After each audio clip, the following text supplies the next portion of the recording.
Jadi memang secara garis besar kita ini mitra, bukan karyawan, bukan juga pekerja. Lebih fleksibel dan juga lebih manusiawi kayaknya. Saya tidak mau bekerja dengan ditentukan sama perusahaan waktunya. Karena saya ini seorang ibu rumah tangga yang mempunyai anak dan suami yang harus saya urus. Kerja sebagai ojol itu waktu kerjanya itu fleksibel. Apa yang bikin kata karyawan ini jadi nggak menarik buat teman-teman di ojol? Di muka bumi ini pun semua orang yang mau ditawarkan jadi karyawan, pegawai pasti mau. Pertanyaannya, apakah itu efektif untuk semua orang? Fleksibilitas kerja ini yang betul-betul membuat kita semua ini nyaman kerja di ojol ini. Nyaman. Meskipun ini bukan cita-cita kami, tapi ini betul-betul bisa menghidupi kami. Capeknya nambah pendapatan tapi nggak naik-naik. Kami kemarin ke DPRD provinsi itu kami sudah bersuara, tapi sampai detik ini mereka nggak dengar. Anda berdua bisa bicara langsung ke petinggi perusahaan ojol tanpa filter. Apa satu kalimat paling jujur yang ingin Anda sampaikan?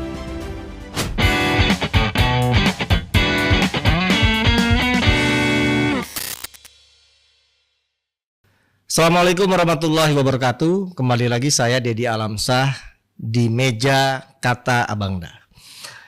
Kalau kita pesan ojol, mobil dan motor yang datang. Kalau hujan seperti sekarang ini, mereka tetap di jalan. Kalau kita aman sampai tujuan, ceritanya selesai. Tapi jarang yang tanya setelah aplikasi ditutup, hidup driver ini bagaimana? Hari ini kita ngobrol soal polemik yang sudah bertahun-tahun tapi nyatanya tidak pernah selesai. Persoalan ini bukan hanya di Makassar tapi hampir di seluruh kota di Indonesia. Perusahaan ojol bilang kalian mitra. Lalu kemudian ditawari jadi karyawan tetapi malah ditolak. Potongan 10% ditawarkan tapi driver bilang tetap juga ditolak. Benarkah begitu? Di studio Kata Abangda sudah ada koordinator driver ojol Makassar. Kita bongkar pelan-pelan ya, tanpa teriak. Tapi jujur dari nurani driver ojol. Selamat datang di Kata Abangda, Bung Frans dan juga Ibu Mila. Yang satu Ibu Mila dari Grab, terus Bung Frans dari Gojek. Jadi ini benar-benar kita nyarinya susah. Satu, andai kan bisa tiga-tiganya kita kasih masuk semua di sini. Ini kita mulai simpel dulu ya. Kalau saya tanya ke Anda berdua, driver ojol hari ini sebenarnya siapa? Pekerja, mitra, atau cuma user aplikasi? Silakan Ibu Mila, ladies first. Kalau kami sekarang ini, kami adalah mitra. Mitra ya? Nggak mau disebut sebagai pekerja. Kalau Bung Frans? Ya, sebenarnya mungkin kita harus pahami dulu awalnya. Awal kita masuk sebagai mitra itu seperti apa? Ya. Jadi kalau karena saya dari Gojek, mungkin semua aplikasi pun seperti itu ada namanya perjanjian kemitraan. Oh ada ya di. Ada perjanjian kemitraan. Jadi itu sudah betul-betul menyatakan kita sebagai mitra. Sebelum kita lanjut masuk ke langkah selanjutnya, itu kita disuruh ACC-kan apakah Anda setuju dengan persyaratan ini. Dan itu dari awalnya enak ya. Mitra ya. Mitra itu dia. Jadi kalau di Grab juga demikian. Seperti itu. Oke. Jadi memang secara garis besar kita ini mitra, bukan karyawan, bukan juga pekerja. Jadi mitra itu kan enak ya. Betul. Lebih fleksibel dan juga lebih manusiawi kayaknya. Selama ini kata mitra sering dipakai perusahaan di lapangan. Mitra itu rasanya seperti apa sih? Setara atau jalannya sendiri-sendiri? Sebenarnya sih kalau berbicara mengenai rasa, semua ada ini kemungkinan terburuknya. Yang bagaimana tuh kemungkinan terburuknya? Misalnya, banyak orang mungkin beranggapan kalau menjadi mitra itu bisa mengatur jam kerja dan sebagainya, ya kan? Nah kalau tidak menjadi mitra bisa jadi seperti apa? Mungkin mereka mau seperti orang-orang di kantoran, tapi apakah itu betul-betul menunjang untuk yang lainnya? Ya. Seperti itu. Kalau Ibu? Seperti saya. Menurut saya ini kan mitra dengan jam waktu fleksibel ya. Saya tidak mau bekerja dengan ditentukan sama perusahaan waktunya. Karena saya ini seorang ibu rumah tangga yang mempunyai anak dan suami yang harus saya urus. Ibu, saya bekerja sebagai ojol itu waktu kerjanya itu fleksibel. Ibu kalau boleh tahu, Ibu udah berapa tahun jadi ojol? Oh, saya sudah lama. Saya dari 2017. 2017. 8 tahun. Bung Frans? 2015. Iya, jadi kalau berbicara mengenai setara tuh jalan sendiri atau setara, sebenarnya ini seperti simbiosis mutualisme, saling berkebutuhan, saling membutuhkan satu sama lain. Iya. Jadi aplikasi membutuhkan mitra, mitra juga membutuhkan aplikasi, seperti itu. Itu Ibu cara bagi waktunya gimana? Ini saya kalau ada perempuan kerja, saya maaf ya Pak. Kalau kerja seperti ojol ini, kalau ada ibu-ibu kayak gemeter saya. Sorry ya, kayak apa? Begini Pak, jam kerja saya Pak, pagi hari itu saya urus dulu semua anak-anak ke sekolah. Anak berapa? Anak 3, ada yang sudah bekerja 1, Oke. 2 sekolah, Oh, terus urus suami juga. suami kerja juga. Dia buruh bangunan, dan setiap pagi tuh saya siapkan dulu mereka sarapannya, bekalnya, anak-anak ke sekolah. Habis itu saya selesaikan juga pekerjaan yang ada di rumah, terus baru keluar kondik. Berapa jam dalam sehari Ibu? Kalau saya paling lama sekarang ya paling 5 jam lah, karena saya juga butuh istirahat sekarang dengan usia saya sekarang yang sudah tidak. Berapa kalau boleh tahu? Sekarang itu sudah umur saya sudah 48 jalan 49. Dan keluarga, suami, anak nggak ada yang protes? Alhamdulillah mereka dukung saya. Saya sebagai selaku ketua komunitas juga yang ada di Goa itu Pak, saya punya anggota kurang lebih 100 orang. Kayaknya nggak ada yang berani lawan perempuan kalau ibu-ibu yang menjadi ketuanya. Takut kualat. Pada takut. Kalau Bung Frans gimana? Udah nikah? Saya sudah nikah. Anak sudah 1. ya. Ngurus? Sebelum menikah saya sudah masuk memang di Gojek. Oh, berarti berkah ya? Berkah sekali. Jadi Bisa. dari hasil ngebit juga itu untuk biaya nikah dan sebagainya. Wah. Sampai anak sekolah sampai sekarang. Karena kerja apapun yang penting berkah. Betul. Nah, sekarang kan perusahaan menawarkan status karyawan yang secara logika harusnya lebih aman ya. Ya, tapi driver justru menolak. Apa yang bikin kata karyawan ini jadi nggak menarik buat teman-teman di ojol? Kan ada pride, karyawan, ada ID card, terus dapat dapat misalkan tunjangan lain-lain. Ini ada nggak seperti itu?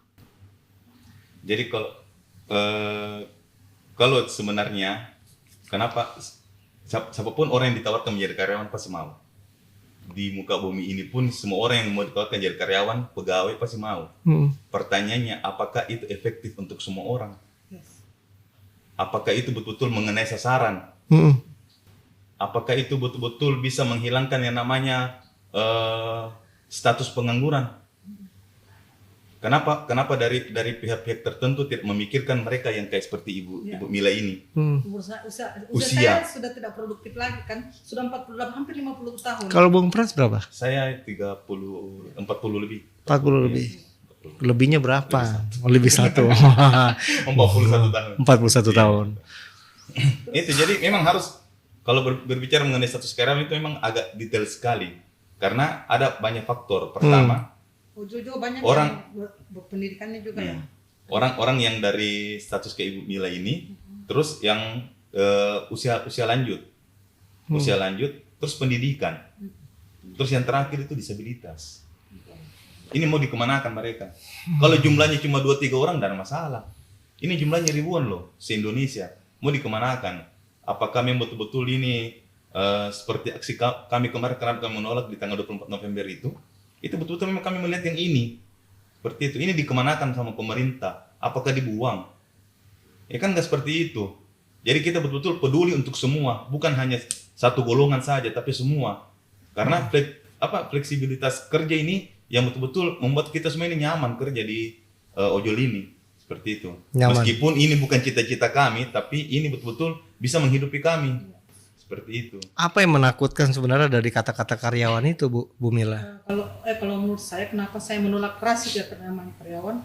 Kalau karyawan kan otomatis pasti kami digaji UMR ya. Iya. Ya.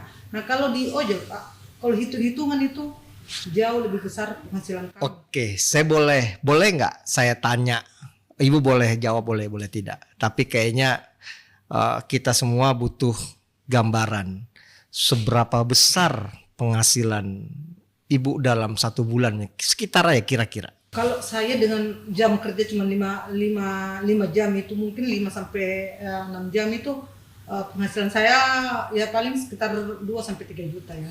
Tapi kalau yang lain anggota saya yang mulai kerja mulai pagi sampai jam 6 sore itu dia 300 sampai 400 ribu dia sudah bisa mengantongi uang sampai jam 5 sore. Ibu berapa tadi? Saya sekitar 3 jutaan dalam sebulan. Dalam sebulan. 5 jam kerja loh. Kalau Bung Frans? Hampir kurang lebih sama. Karena saya juga terlalu aktif ya. ada beberapa kegiatan yang di luar dari sama ojol itu. Terus kalau misalkan mitra itu 2 sampai 3 juta ya, saya catat ya. Terus kalau karyawan emang gambarannya berapa? Standar MR Ini Selatan itu berapa? 2 sampai 3 juta itu Pak, cuman yang kerjanya cuman Cuma 5 jam. iya dan cuman 9 lah. Kayak saya kan banyak kerjaan lain Pak. Kalau kira-kira kalau misalkan fullnya tuh berapa sih, berapa jam? Kalau Hitungan 8 jam saja. 8 jam 8 jam saja itu driver itu sudah bisa mengantongi sekitar 300 sampai 400 ribu rupiah per hari. per hari. Berarti bis kotor ya. Kotor itu. Ya intinya kalau per bulan bisa sampai 5 sampai 6 jutaan gitu ya. kurang lebih. 9 juta. Sampai 9 sampai 12 juta. Tapi sakit Cuman kayaknya. rata-ratanya sih Tapi sebenarnya rata-rata itu 9 jutaan lah. 9 jutaan. Yes. Itu motor. Motor. Ibu motor. Motor. Bung Frans motor. Enggak, soalnya saya takutnya menggunakan identitas makanya pakai ini mobil gitu kan ya. Kalau mobil mereka punya atribut lain. Berarti kalau misalkan karyawan, saya coba catat berarti cuma UMR. Yes, betul. Nggak bisa lagi orang dapat 9 jutaan. Yes. Betul. Sudah cerdas kalau Anda tolak memang. Sudah Dan tepat. banyak sih sebenarnya. Kalau ini baru dari segi penghasilan. Sekarang dari segi jam kerja. Diharuskan bangun jam 7. Terus belum dari segi penyelesaian orderan. Apakah kalau misalnya kalau katakanlah diselesaikan 20-30 orderan sehari, kalau tidak selesai 1 hari, apakah ini akan kena SP atau sebagainya? Kita kan nggak tahu. Perusahaan juga nggak mau rugi. Seperti itu. Jadi ya seminim mungkin kita harus memperhatikan masalah seperti ini, karena kalau tidak dampaknya sangat besar sekali. Memang enak, tidak ada orang di muka bumi ini kalau disebut nama jadi keren nggak suka, pasti suka. Tapi untuk mitra ojol kayaknya nggak ada yang mau ya. Nggak ada yang mau. Oke, itu kalau motor rusak, ban bocor, ganti oli, maaf, amit-amit ya, nggak minta-minta, kecelakaan, siapa yang benar-benar bertanggung jawab hari ini? Aplikasi ikut turun tangan nggak? Justru aplikasi langsung turun tangan. Langsung. Memang ada kerjasama dengan rumah sakit. Kalau di Makassar rumah sakit apa aja tuh? Termasuk Primaya, termasuk yang di sini Tadopuli. Oh, Hermina. Oke. Sebenarnya semua. Tapi dalam kata lain kalau rumah sakit yang lain tidak kerjasama itu kita bayar dulu nanti perusahaan yang rembes. Itu metode kerjasamanya gimana? Dipotong gaji atau dirembes atau Memang ditanggung perusahaan. ditanggung perusahaan? Jadi konsepnya dia kayak seperti swadaya sih. Jadi swadaya. Ya kalau dari kami itu dari Gojek itu lebih kepada pemotongan harga. Jadi misalnya harganya 100.000 dikasih diskon 40%, jadinya sisa 60.000 dibayar. Kalau kami tidak. Seperti itu. Kalau di Grab itu Kalau bicara mengenai kendaraan. Kalau di Grab itu kami ditanggung. Nah, kalau Grab tanggung, kalau Gojek tanggung juga? Ditanggung iya. Tanggung juga. Kalau di Gojek itu bahkan ada ambulansnya loh.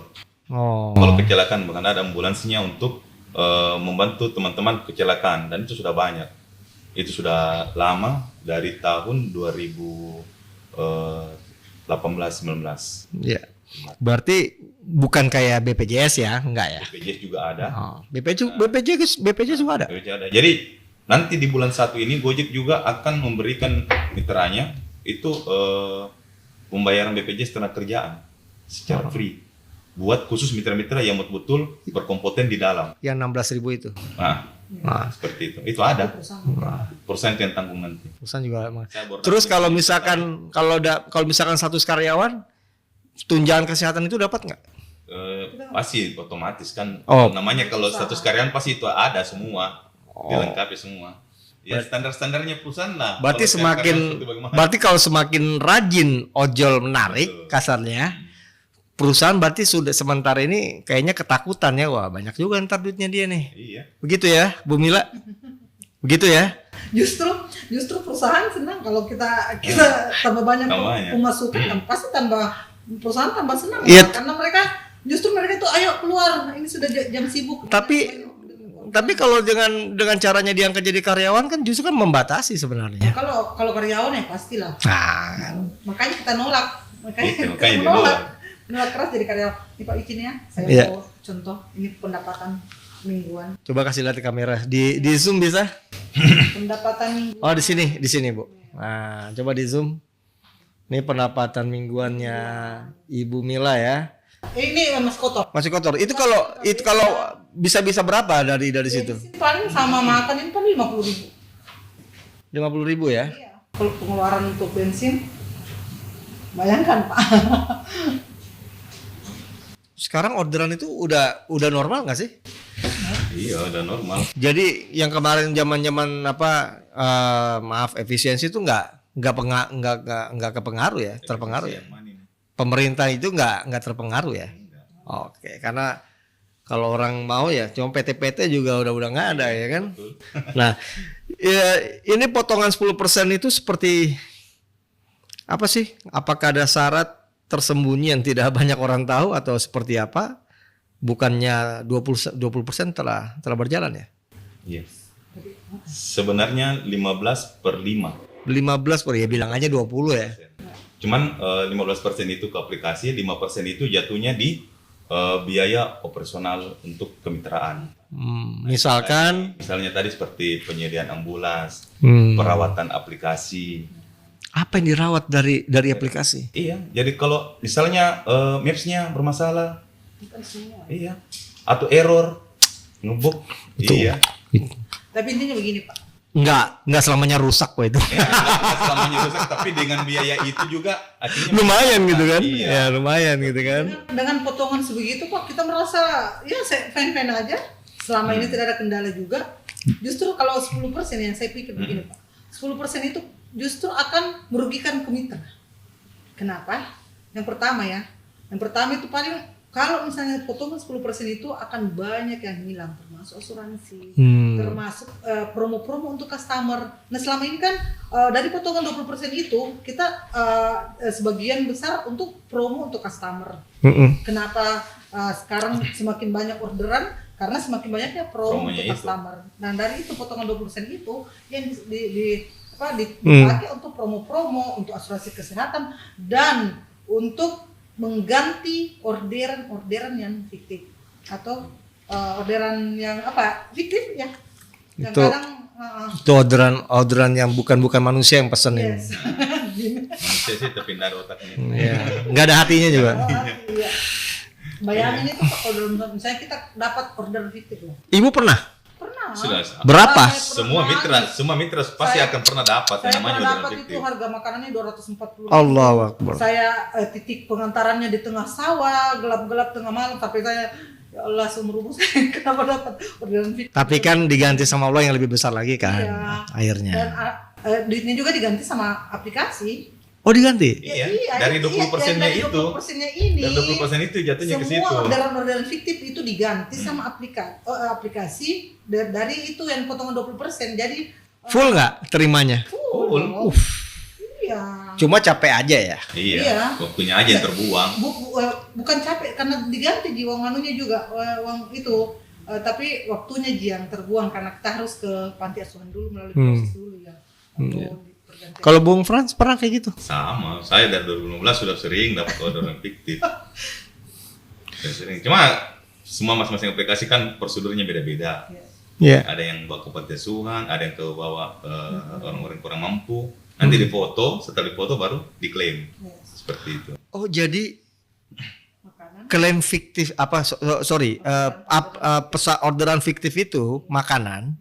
Pada akhirnya ibu bawa ke panti asuhan. Terus ibu foto dengan ada buktinya pokoknya dibawa ke situ. Ya berarti ada hikmahnya juga jadi bersedekah ya. Iya. Oh, tapi jangan sering-sering lah. Ketahuan juga kalau sering-sering. Iya. Apa yang paling dirasakan driver itu bukan cuma potongan, tapi algoritma. Order bisa rame, ya kan? Bisa tiba-tiba sepi. Driver ini juga kerja buat manusia atau buat sistem. Kerjanya buat siapa nih? Kerjanya. Ya, paling utama kerja untuk buat keluarga lah. Buat manusia berarti. Iya, buat manusia. Bukan untuk sistem. Bukan untuk sistem. Sistem hanya menyediakan, kita yang mengerjakan. Iya.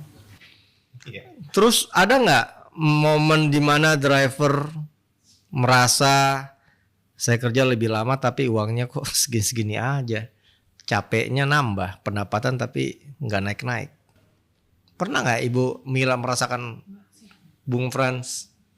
Kayak Bung Frans pernah nih. Iya. Kalau bicara mengenai kepuasan pendapatan itu tergantung dari kita sih sebenarnya. Kalau kita memang merasa cukup ya iya. Kalau malas ya nggak dapat apa-apa. Maksudnya kalau malas keluar ya pasti sedikit lah. Sedikit Tapi kalau rajin bekerja pasti banyak juga penghasilan. Jadi memang tadi itu rata-rata penghasilan yang diperlihatkan tadi itu hampir semua aplikasi seperti itu. 300, 400 itu betul-betul mereka yang sangat rajin. Mereka itu keluar dari ada yang dari subuh loh. Sampai dari jam? Subuh sampai ya, kadang istirahat mereka. Terus sore lanjut, malam sampai malam. Itu dapat penghasilan seperti itu. Iya. Perusahaan sering bilang kami sudah persediakan platform, silakan cari nafkah. Menurut Ibu dan Bung Frans, apakah aplikasi saja cukup disebut adil? Ayo. Sebenarnya bukan seperti itu. Jadi di sini lebih kepada komunikasi. Komunikasi yang bagaimana komunikasi antara mitra dengan aplikasi. Ya. Kalau hanya menyediakan aplikasi berarti ibarat anak ayam yang dilepaskan tanpa induk ayam. Silakan cari rezeki sendiri. Tapi ini sekarang tidak, betul-betul mereka itu aplikator itu memperhatikan kemitranya. Gitu. Banyak sekali benefit yang diberikan sama aplikasi.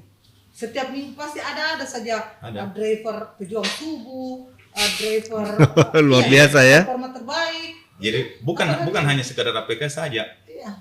Kalau betul-betul mereka hanya melihat dari segi aplikasi saja yang disediakan dan tanpa ada benefit apapun, nah itu sudah salah sekali. Seperti itu.